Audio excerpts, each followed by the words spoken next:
ఆధునిక భారతదేశ చరిత్రని ప్రారంభిస్తా. ఆధునిక భారతదేశ చరిత్రని ప్రారంభిస్తా. ఆధునిక భారతదేశ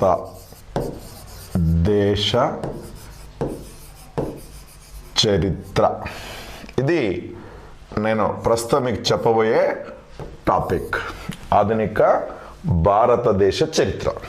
రైట్ రైట్ ఇందులో మనకు ముఖ్యమైన 6 టాపిక్లు ఉంటాయి. ఒకటి భారతదేశానికి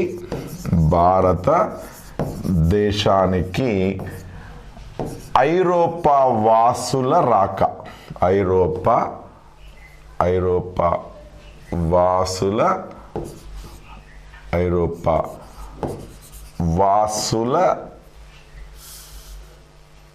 రాక.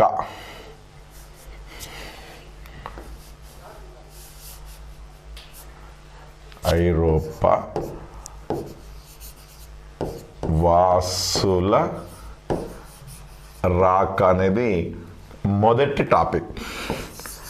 రెండవ టాపిక్ భారతదేశములో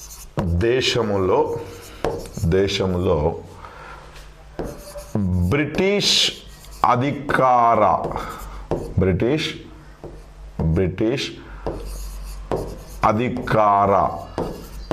స్థాపన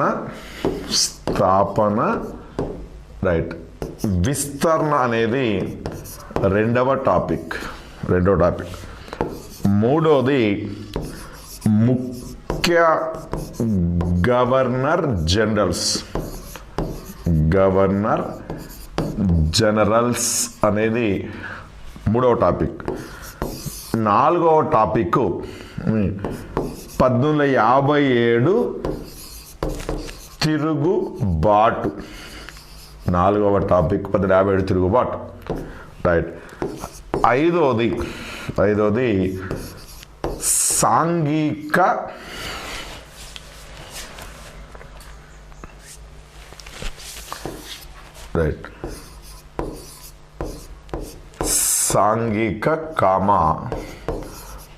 మత సంస్కరణ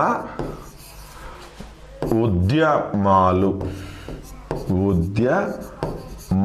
అనేది 5వ టాపిక్.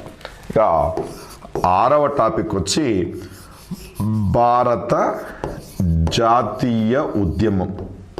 భారత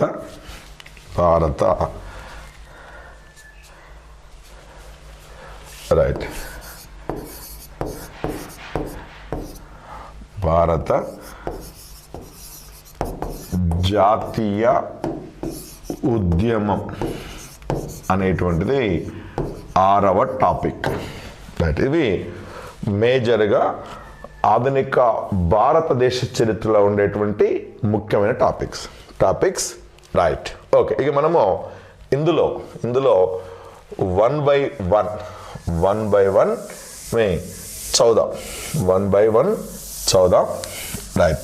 అందులో మొదటి టాపిక్ ఏంటంటే భారతదేశానికి ఐరోపా వాసుల రాక. రైట్. అయితే మీకు మనము ఆ టాపిక్ గురించి చెప్పబోయే ముందు మనం ఒక చరిత్రకి సంబంధించిన ఒక కాల విభజన గురించి తెలుసుకోవాలి. చరిత్రని కాల విభజన గురించి తెలుసుకోవాలి. చూడండి, మానవ జాతి చరిత్రని స్థూలముగా 3 భాగాలుగా విభజిస్తాం. ఒకటి పూర్వ చారిత్రక యుగం, 2 చారిత్రక సంధియుగము, 3 చారిత్రక యుగం. రైట్. ఒకటి పూర్వ చారిత్రక యుగము, 2 చారిత్రక సంధియుగము, 3 చారిత్రక యుగం. అయితే మిగిలిన 2 ఏవైతున్నాయో అంటే పూర్వ చారిత్రక యుగము, చారిత్రక సంధియుగము గురించి మనము ఏన్షియంట్ హిస్టరీ చెప్పేటప్పుడు మీకు నేను వివరంగా చెప్తా. ఇప్పుడు మాత్రము చారిత్రక యుగము గురించి చెప్తా. ఇక ఆ చారిత్రక యుగాన్ని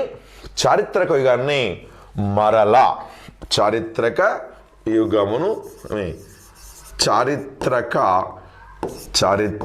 యుగమును మరలా 3 భాగాలు చేస్తాం. ఒకటి ప్రాచీన యుగం,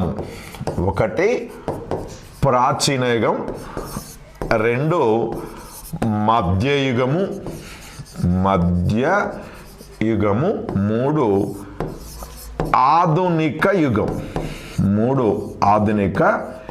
యుగం అని భారతదేశ చరిత్ర, అంటే ప్రపంచ చరిత్ర అయినా కానీ భారతదేశ చరిత్ర కానీ చారిత్రక యుగాన్ని 3 భాగాలుగా విభజిస్తాం.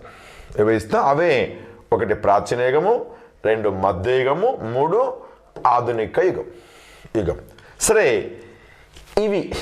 ఈ 3 కాలాలు ఎప్పటి నుంచి ఎప్పటి వరకు ప్రాచీన యుగము, ఎప్పటి నుంచి ఎప్పటి వరకు మధ్యయుగము, ఎప్పటి నుంచి ఎప్పటి వరకు ఆధునిక యుగము అనేది మీకు నేను ఒక 2-3 నిమిషాల తర్వాత చెప్తా.